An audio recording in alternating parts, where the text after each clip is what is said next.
नमस्कार दोस्तों, आज विश्व की दो सबसे खतरनाक और सबसे संतुलित टीमें रॉयल चैलेंजर्स बेंगलुरु और चेन्नई सुपर किंग्स बेंगलुरु के ऐतिहासिक चिन्नास्वामी स्टेडियम के मैदान पर IPL 2026 के 11वें मुकाबले में आमने सामने थीं।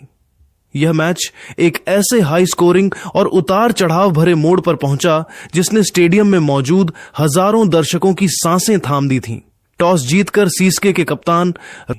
टॉस जीतकर चेन्नई सुपर किंग्स के कप्तान ऋतुराज गायकवाड़ ने चिन्नास्वामी की छोटी बाउंड्री और शाम की ओस को देखते हुए पहले गेंदबाजी करने का रणनीतिक निर्णय लिया, जिसके बाद रेड आर्मी यानी रॉयल चैलेंजर्स बेंगलुरु की टीम बल्लेबाजी करने उतरी।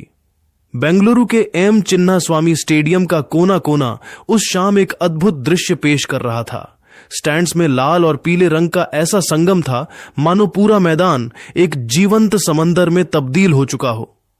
एक तरफ किंग विराट कोहली की सेना अपने घर में दहाड़ने को तैयार थी, तो दूसरी तरफ थाला के शहर से आई चेन्नई सुपर किंग्स की टोली इस किले को फतह करने के इरादे से उतरी थी। जैसे ही अंपायरों ने खेल शुरू होने का संकेत दिया, बेंगलुरु की शुरुआत किसी शांत समंदर जैसी नहीं बल्कि एक सक्रिय ज्वालामुखी के फटने जैसी रही। बेंगलुरु के चिन्नास्वामी स्टेडियम की फिजाओं में आज एक अलग ही नशा था, जहां रॉयल चैलेंजर्स बेंगलुरु की पारी का आगाज करने के लिए दुनिया के सबसे बड़े cricket icon king Virat Kohli और इंग्लैंड के विध्वंसक ओपनर फिल साल्ट मैदान पर उतरे। जैसे ही कोहली ने क्रीज पर कदम रखा, पूरा चिन्नास्वामी स्टेडियम कोहली कोहली के नारों से इस कदर गूंज उठा कि कानों के पर्दे फट जाएं। हर प्रशंसक आज कोहली के बल्ले से एक यादगार पारी की उम्मीद कर रहा था।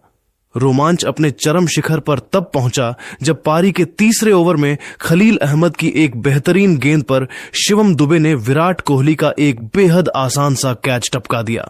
उस वक्त कोहली केवल 2 रनों पर खेल रहे थे और इस ड्रॉप कैच ने पूरे स्टेडियम को एक पल के लिए सन्न कर दिया, मानो किसी ने चलती फिल्म को पॉज कर दिया हो।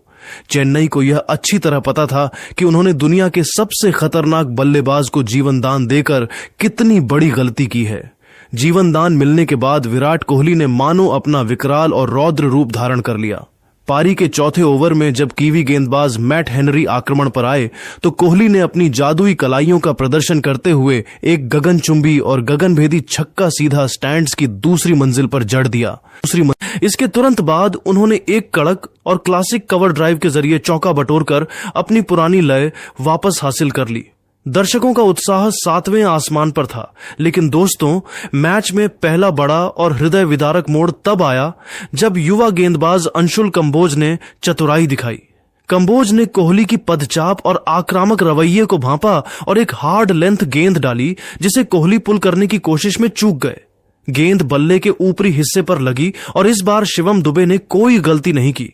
विराट कोहली 28 रन के आउट होते ही बेंगलुरु को पहला बड़ा झटका लगा और स्टेडियम में गहरी खामोशी पसर गई। कोहली के जाने के बाद जिम्मेदारी अब फील साल्ट के कंधों पर थी और उन्होंने इसे एक चुनौती की तरह स्वीकार किया। साल्ट ने क्रीज पर जमते ही मोर्चा संभाला और चेन्नई के मुख्य गेंदबाजों अंशुल कंबोज और खलील अहमद की बखिया उधेड़नी शुरू कर दी।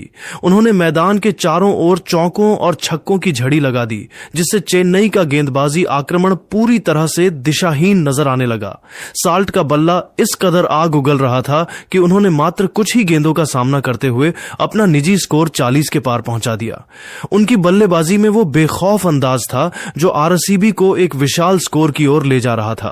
साल्ट के इस विध्वंसक प्रहार के बीच दूसरे छोर पर देवदत्त पडिक्कल ने भी अपनी अद्भुत क्लास और तकनीकी श्रेष्ठता का परिचय दिया। पडिक्कल ने जेमी ओवर्टन की रफ्तार का बखूबी सामना किया और अपनी कलाइयों के जादू से कुछ बेहद कलात्मक, आकर्षक और नयनाभिराम चौके जड़े। पडिक्कल और साल्ट की इस जोड़ी ने चेन्नई के कप्तान की हर रणनीति को विफल कर दिया। देखते ही देखते इन दोनों बल्लेबाजों के बीच 50 रनों की तेज तर्रार और धमाकेदार साझेदारी पूरी हो गई। इस आतिशी बल्लेबाजी के दम पर बेंगलुरु का स्कोर मात्र 9 ओवरों में ही 80 रनों के पार पहुंच चुका था, जिसने यह साफ कर दिया था कि आज चिन्नास्वामी में रनों का एक नया इतिहास लिखा जाने वाला है।